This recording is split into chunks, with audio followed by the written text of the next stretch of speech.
Bullseye with Jesse Thorn is a production of MaximumFun.org and is distributed by NPR.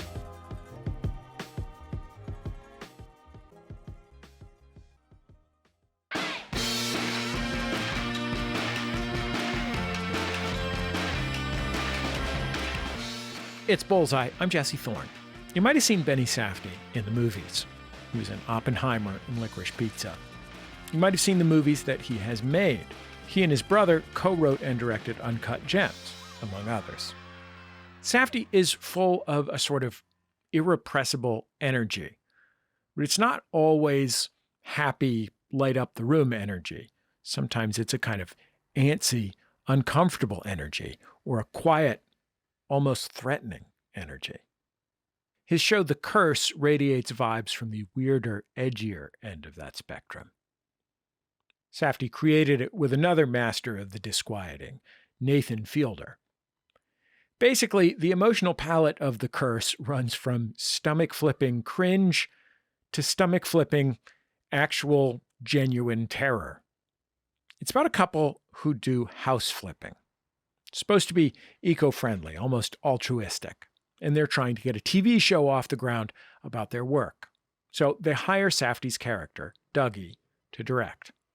The couple, they're played by Fielder and Emma Stone, they're already kind of an awkward fit, and Dougie is constantly poking the two of them, looking for drama. In this scene, they're all shooting the show within the show. An older lady named Yadira and her son Fernando are getting displaced by one of the big eco homes. But good news, there's a big emotional payoff.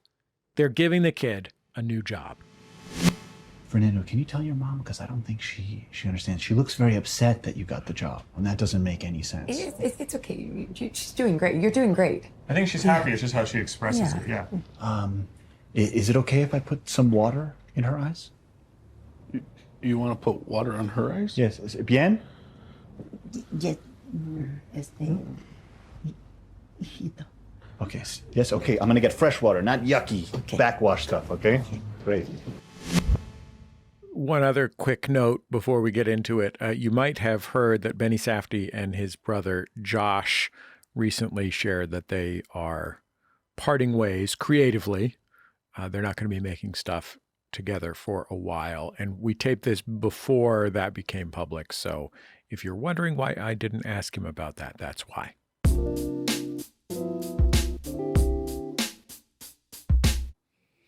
Benny Safdie, welcome to Bullseye. I'm happy to have you on the show. Thank you for having me. This is exciting. Do you watch reality television yourself? I do. There's something very inspiring about the characters in it. You know, you can go back to early Candid Camera, you know, or even Judge Judy stuff. You know, where you're seeing people perform and their performances and insight into who they are in a very interesting way, you know? And I think, it was funny because Nathan and I always talk about how the fact that like this extremely constructed platform is possibly a better insight into who somebody is than a straight up documentary at times. You know, it's weird how that works. A friend of mine, his former partner was a segment producer or a story producer on Judge Judy. Wow. And no way. Part of her job was to talk people into going into the studio after they realized what a mistake they'd made. Oh, no. Oh, so she was the first line of person. So they got there and were like, this is a bad idea? Yeah. Oh, no. And when I say realize what, I mean, I'm sure for many people it's not a mistake. I don't mean to, but like when they felt as though they had. Yeah. Well, it's like, mistake. They're going in and it's not going to end well. They could already feel that. That's a tough position to be in, to have to convince them. Oof. On The Curse, I feel like the camera is very often has a kind of leering quality. You're often shooting through, you know, windows or from behind cars that are, you know, where the car is in between the camera and the subject. Was that an intentional choice? Totally. You know, it was something that think it differentiated it from what they're shooting, you know? It just also there's an element to being where they can't see, you know, that makes something feel different, you know? And it's the same as when you're watching Candid Camera, it adds to a sense of realism, you know? It's playing with a different kind of technique. And it also just opens up the doors of like who is filming, you know? Who is looking? And it forces you to ask questions about what you're watching as you're watching it, you know? I think it's definitely it it was definitely a conscious thing because we were always it almost like you'd walk into a scene and it would be like a heist scenario where you'd look around and see where you know where everything could go. Like, okay, there's a window over there, there's one over here. That's the 180 line. You put all that stuff together and it kind of becomes fun. But so for that whole section, you've tuned your brain into kind of looking at how you can spy on people, you know, without and it's an interesting thing to act with too, because when you're in something like that, you don't know where anybody is, so you just kind of have to just be. I think that one of the things that people find most compelling about reality television, at least when I talk to people, is not just that they're moved by the narrative, but they're excited by the meta narrative. Mm-hmm. In the same way that, you know, people often say, oh, everybody that loves professional wrestling is a dupe. I don't know. Everyone I've ever talked to who loves professional wrestling is obsessed with the meta narrative. Mm-hmm. And I think that is something that it seems like you are engaged with in The Curse. Like, it sort of enlists the audience as complicit in the creation of the story. That's a very great way of putting it, and I kind of want to just let that stand because that is part of it. You know, you have to be active. You have to be part of the process in order for you to kind of get the result that we were going for. And I think that's the same in reality TV, like you're saying, that part of the fun is kind of getting into it and going with it. And specifically in this, there's a lot that you could talk about as meta in the sense that here's Nathan and Emma and I going into this real place, Espanola, New Mexico, setting up shop for essentially 6 to 7 months and making a movie or a TV show there and like for a long period of time. And you really ingratiate yourself with the community. We were casting people from the community. We were literally shooting in all of the places that we could get access to because we really wanted it to be realistically portrayed within the show. Like we almost wanted it to be like hyper local news that anybody who watched it from that area hopefully would say that's a pretty good representation of who we are and what a lot of the issues we have are kind of in the show. So because we kind of became obsessed with that, it added a level to the stuff that you're seeing that they're not doing on the show. And there is that level of meta narrative because we are there, you know, we are making it, and it plays with a lot of these kind of feelings as a viewer that you're having, and maybe it bleeds into making you feel a specific way when something happens on screen, you know? Did you settle on, you know, values that you wanted to reflect or things that you wanted to shoot for? Like, did you decide what truth you wanted or what feelings you wanted? Yes, we did. And very deliberately, you know, we had a lot of talk and discussion while we were writing it about how we wanted people to feel and what we wanted them to focus on. And I think somebody asked me at a Q&A what the politics of the show was. And I said, I don't want to answer that because the moment you put a handle on something, people are going to use the handle and they're going to open it up and then it's over.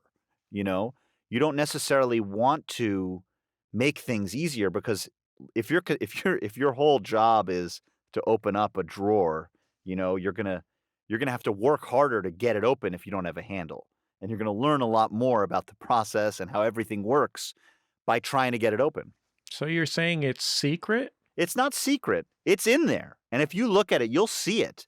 It's just the question is every once in a while, if you verbalize it, then you don't have to do the searching, you know?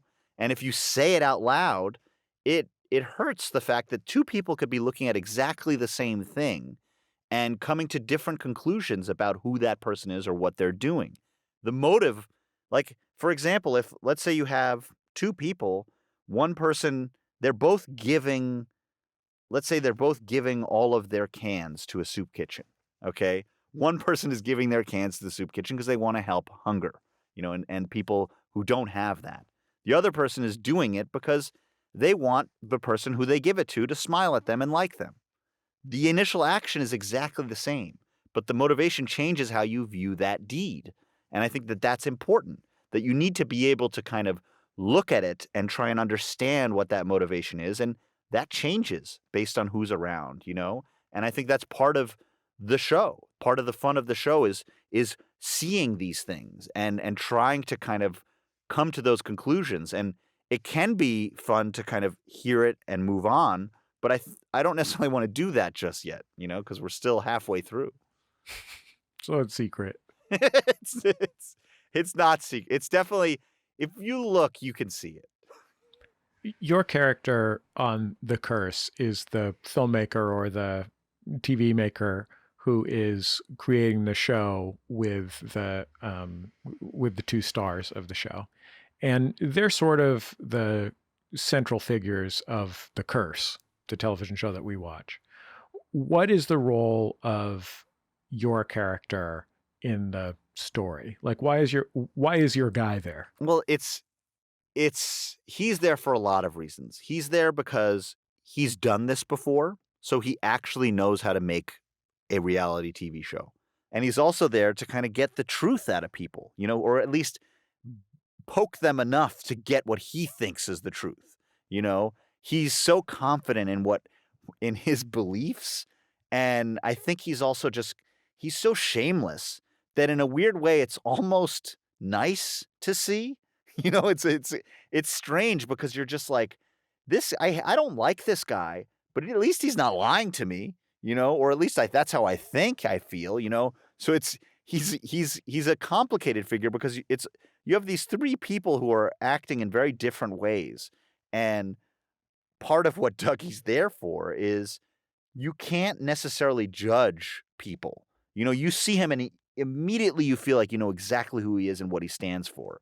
And especially after what he does in that first episode, you think you have a specific idea of who he is. And then you see him crying in episode 3, and it's intense because it's unexpected. Well, I guess now it's expected, but you don't know when it's going to happen in the show. So if you haven't watched it, when you see it, it's almost like that's a real sadness. That's a deep pain that he has that nobody should see. And yet you're seeing it. And what does that do to you and your view of Dougie? Because it's going to change it. You know, it has to. And I think that that's part of what he's doing, is that he's almost like a live wire in a lot of ways. And he isn't necessarily thinking about his emotions and his feelings all the time. And it allows you to access that, you know? The female lead in the show, Emma Stone's character, Whitney. Unbelievable. She's really is amazing on the show.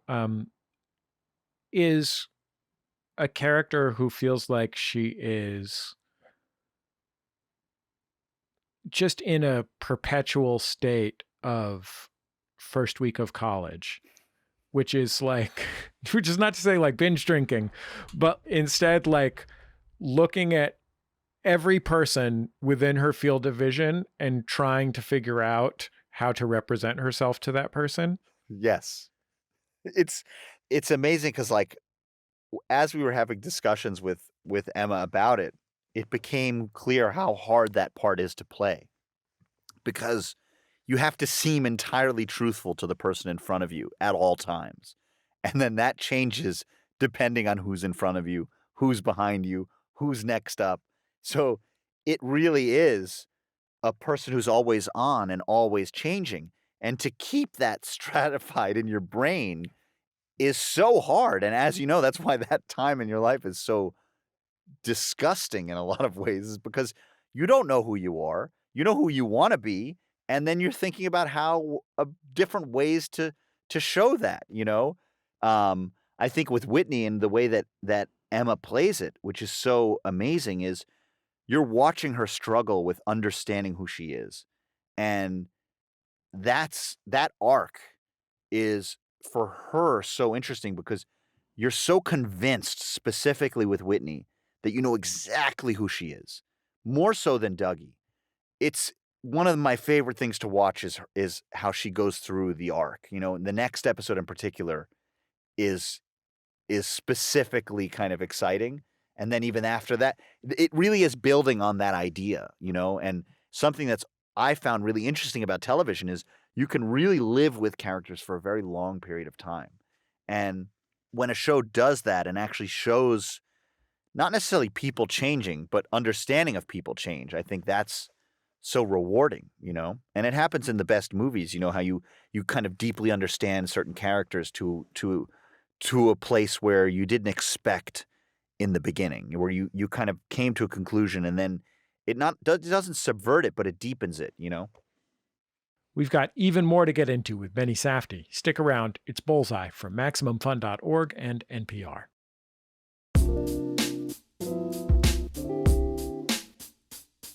Welcome back to Bullseye. I'm Jesse Thorn.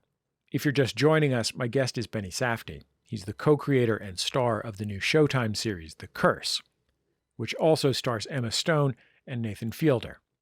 With his brother Josh, Safdie directed the movies Daddy Longlegs, Good Time, and Uncut Gems. Let's get back into our conversation.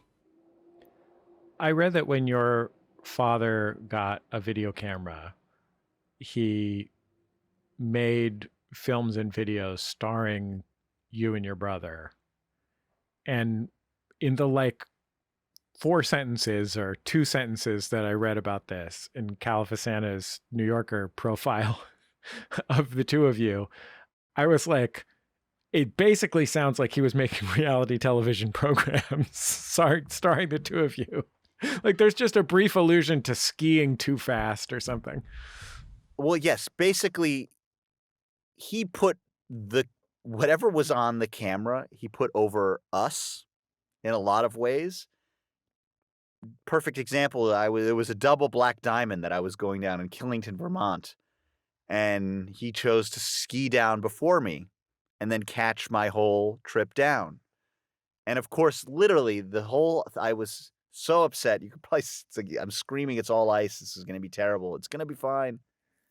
He skis down and then he zooms all the way into me up at the top and he's like, go. And the first move I make, ski flies off and I just rocket down this mountain. And I'm scared because I could hit something and die. You know, I was going so fast. I was trying to stop the snow. The snow was going all over me and I couldn't see. Every once in a while I'd get a slight glimpse and I could turn myself away from like one of those ski poles, you know, for the lift. And he just panned with me as I fell down the mountain. Even after I got up, he didn't even say anything. The whole chairlift is cheering. And in a way, it was like, I have this moment of this fun, kind of crazy thing. Nothing bad happened to me. You know, that's the key. So I can look back on that and say, that's great. But all I know is that, like, if I saw my son flying down the mountain and fell, I'd be running up the mountain, you know, to try and stop him. It's almost too on the nose, this idea of your dad putting you and your brother in thrilling situations. Well, he did. That live on the edge of truth and fiction. It was. I know. It definitely wasn't. The thing that's strange is it wasn't like there were just no rules. I think is more about what it was. So it was almost like there was a documentation of that, and that has an effect on you. You know, that definitely builds your idea and your imagination and stuff like that.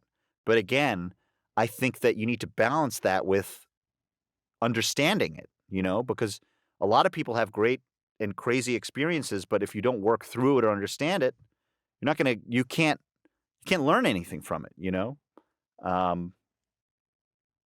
Yeah, and I guess it's just a matter of trying to understand the moment in front of you or I don't know, when you watch a performance and it's not working, why? It's very you can't you could say, oh, that wasn't realistic. But what does that mean? You have to be able to pinpoint when somebody forgets about themselves. When I read about your working process when you make films with your brother, one of the things that was described was you guys also work with this guy, Ronald Braunstein, who is, he's been an actor in your films, but also producer and writer mostly. He made an amazing movie, Frownland. If anybody wants to check that out, it's crazy. Unbelievable. And as I read it, I think he mentioned offhandedly, like, yeah, I write with Josh and Benny direct, and then Josh and he's like a little story, and then Josh and Benny edit. And I thought the thing that occurred to me was, what is the difference between a person whose role in the story comes before it's shot in the writing and a person whose role in the story comes after it's shot in the editing? Do you think you're an editing guy? Well, no, I like editing. That's part of one of the things that I love doing. But then when you're directing, it's almost like each part of the process has to be kept alive. You don't want anything to feel stale or dead. And each part of that process is its own thing. While you're writing it, you're coming up with the reasons to be excited to go and make it. Then when you're making it, you got to come up with a whole new playbook because things might change. Actors might not be able to deliver those lines. You have to change them. All of that is all in the service of trying to keep it alive. And then when you have the footage, I find no fun in just putting it together exactly as you had it set up, because then that's not a process that's alive. You have to kind of start as if you're making a documentary with real footage. That's how I approach it. So in that sense, you're always trying to kind of keep it fresh and never let it just kind of settle. And that was a process that worked, while on those movies we were doing. It's not necessarily something that will stay the same, because I don't necessarily think that that's a great way of moving. Like once you figure something out, you don't just stick with it and go on forever. But it is always, the thing that we always there is always cross-pollination between them. Everybody's always involved at some point because you do need to be aware of everything as it's changing and moving. So, with Ronnie, the fact that he was a writer and then we would be editing together meant there was a lot of leeway because, hey, you could change things, because you were in control. You weren't in deference to anything else, So the editing really is alive and exciting. And it is places where you can change things. And I don't know if that's always the case, because sometimes things are placed and put together really quickly because that person has a very good idea of what they want, and that's fine. I'm not saying one's better than the other. It's just a different process. You suggested that you don't want any piece of the process to feel too settled. Mm-hmm. And, it makes sense coming from you, having seen your work. I will say that, like, there are some for whom storytelling is essentially a settling process. Like, it's a way of making the scary things of the world make sense, not a way of introducing new discomforts. Well, the thing is by putting yourself in those positions, you learn about how you respond. And I think that you learn about the world in a completely new way. So I think that, like, part of the comfort that you were just saying prevents people from actually accessing things that they would never access. I think that by pushing people, because the aim isn't to make people uncomfortable or anxious, it's just to try and get at something, to try and understand a character. And I texted Emma the other day, just like thinking about Whitney, being like, this is the craziest real fake person I've ever seen. It felt so alive on the screen, and it's not real. It's fully constructed. And yet there's something about that does make people feel potentially uncomfortable. The word cringe is used a lot. I think it's because once you're seeing something that you kind of can understand and identify with that maybe you didn't want to, that does tell you something, though, about who you are and how we exist in society. You know, when you walk through the world, you're making judgments all the time. And maybe you don't want to be called out on that, or you don't want to be aware of that. That's also fine. But I think that it's healthy to be aware of these things and to keep the process alive does that, you know? It's too bad, Benny, that your goal is not to make people uncomfortable and anxious. Because if it were, I could tell you, for at least one guy, That's the great. curse was an unequivocal success. Maybe there's what you feel as uncomfortable isn't the same as for me, you know? I think that's it, is there's a level at which, you know, Nathan and I were looking at stuff that maybe is reflective of how we see the world, that when you put somebody in that position, whoa, it's almost like they live. You know, when you put on the sunglasses and you see the world, it's not sometimes it's not a nice thing to see those faces staring back at you. But there is an element to you don't necessarily, I don't know, that's where I'm like, you're not barreling forward with that as the intention. But if that's what happens, that's what happens. You know? We'll finish up with Benny Safdie after the break. Stay with us. It's Bullseye from MaximumFun.org and NPR.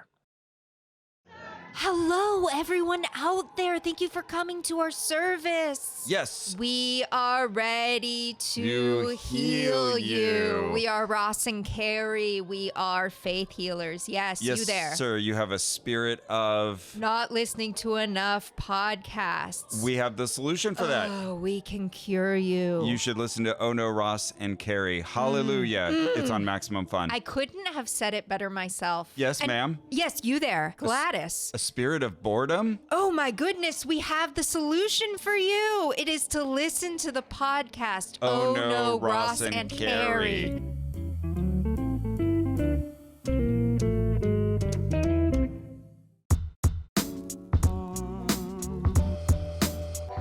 It's Bullseye. I'm Jesse Thorn. I'm talking with Benny Safdie. He stars in The Curse, which is streaming now on Showtime. You had a career as a stand-up comedian who essentially only exists to not do comedy. Well, it's interesting because I realized recently how crazy it must have seemed, because I was doing it a lot in high school. You know, I created this character whose whole thing was he didn't realize his life was sad and really upsetting.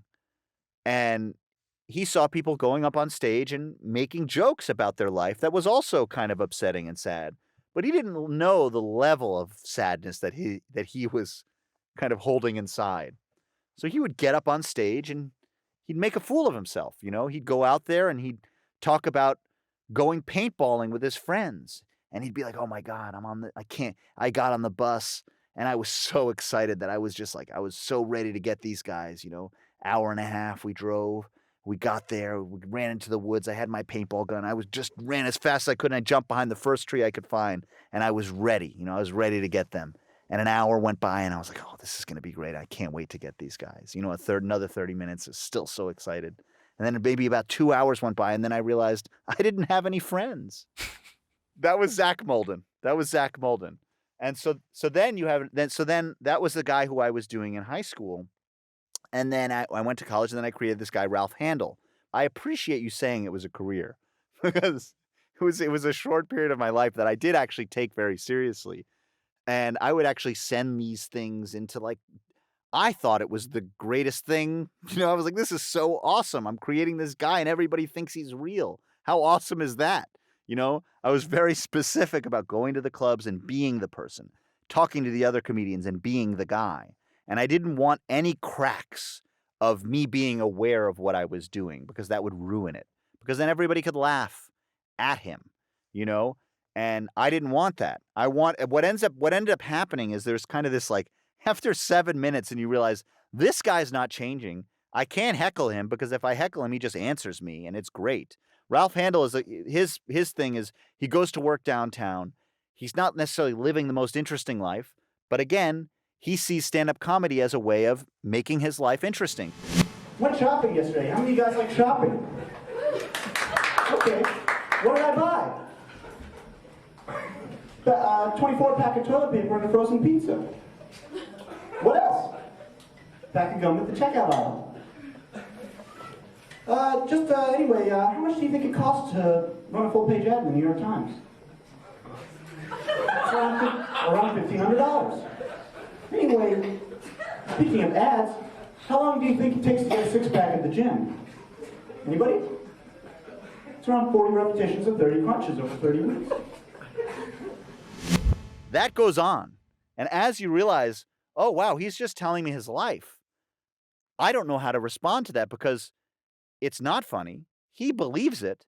He thinks it's funny, and that's not funny. That's a little sad. So if I laugh or heckle, then that's mean. I don't want to be mean. But at some point, something takes over, and everybody started laughing. It was like a weird black hole of comedy. When you suck all the comedy out of a room, eventually people will laugh because there's nothing else to do. I enjoyed Ralph Handel's joke. Who's Bill Clinton's favorite author? Dan Brown.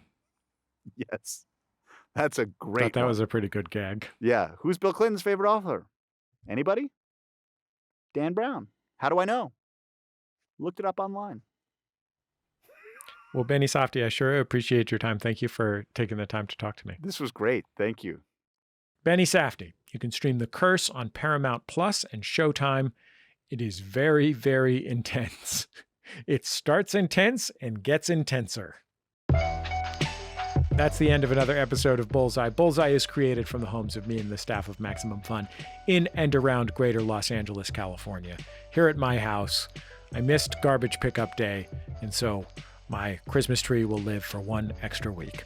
The show is produced by Speaking Into Microphones. Our senior producer is Kevin Ferguson. Our producers are Jesus Ambrosio and Richard Roby. Our production fellow at Maximum Fun is Brianna Paz. We get booking help from Mara Davis. Our interstitial music is by DJ W, Dan Wally. Our theme song is called Huddle Formation. It was written and recorded by the Go Team. Our thanks to them and to their label, Memphis Industries. Bullseye is on Instagram at Bullseye with Jesse Thorn. We are also on Twitter, YouTube, and Facebook. And I think that's about it. Just remember, all great radio hosts have a signature sign-off. Bullseye with Jesse Thorn is a production of MaximumFun.org and is distributed by NPR.